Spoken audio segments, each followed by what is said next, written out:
Today, we will be discussing leading and lagging indicators.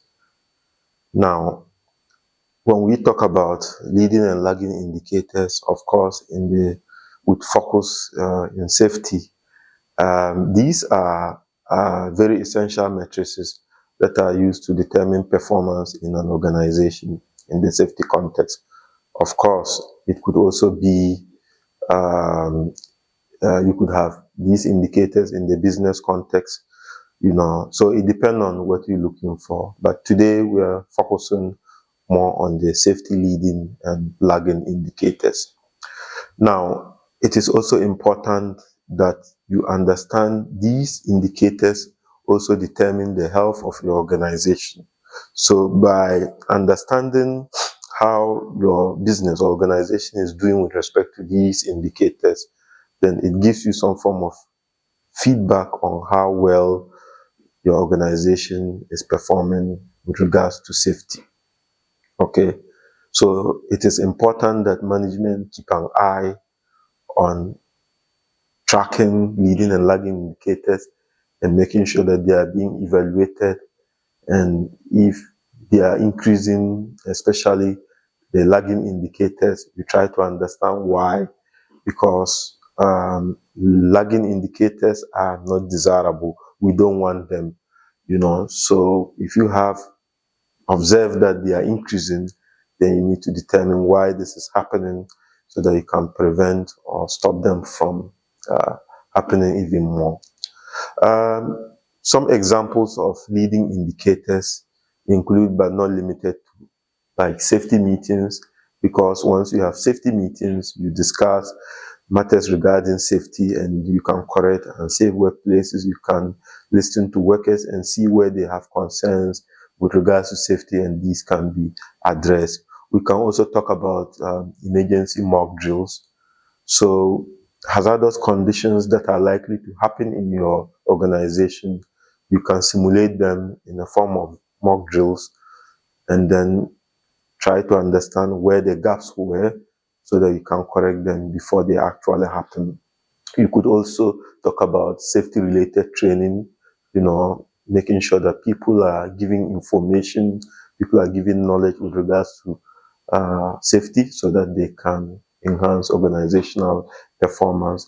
We can talk about inspections, and I do recommend that when you go for inspections, you go with a checklist so that you don't miss out the things that you want to cover in your inspections. We can also talk about safety audits. We can talk about unsafe acts and condition reporting by workers.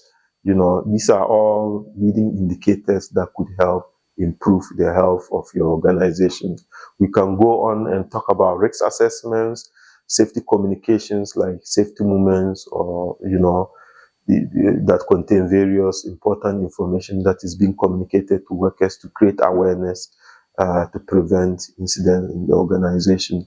We can talk about safety cultures, and of course, management or leadership commitment.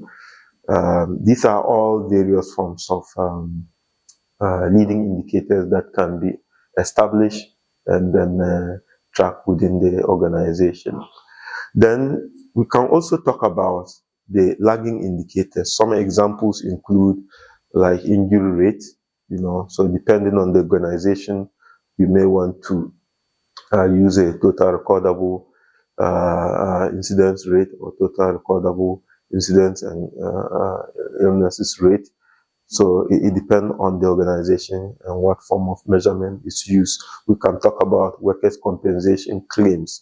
Of course, if workers are getting injured and making claims within the organization, that also go a long way to give a picture of what kind of organization it is, right?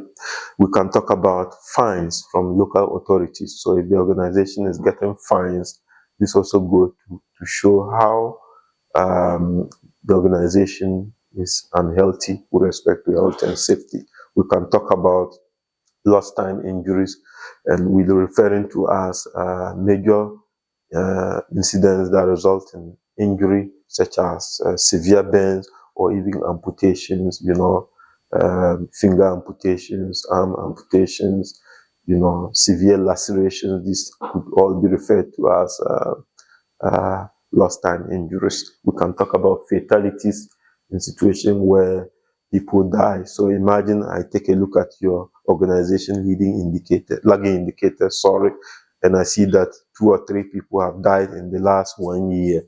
So that tells how the leadership is focusing or not focusing on safety.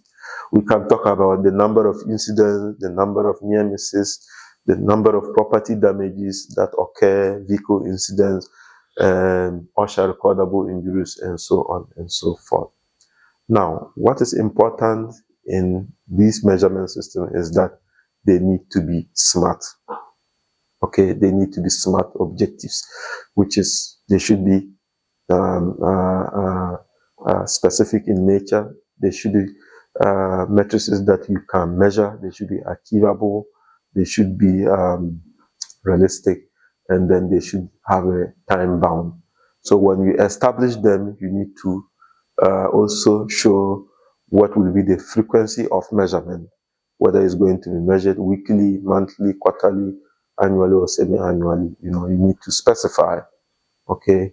And then the unit of measurement is also important, whether you want to do it, the measurement by numbers or by percentages. That is also important. So ladies and gentlemen, if you find this video useful, please share with your friends and also subscribe. Thank you very much for watching.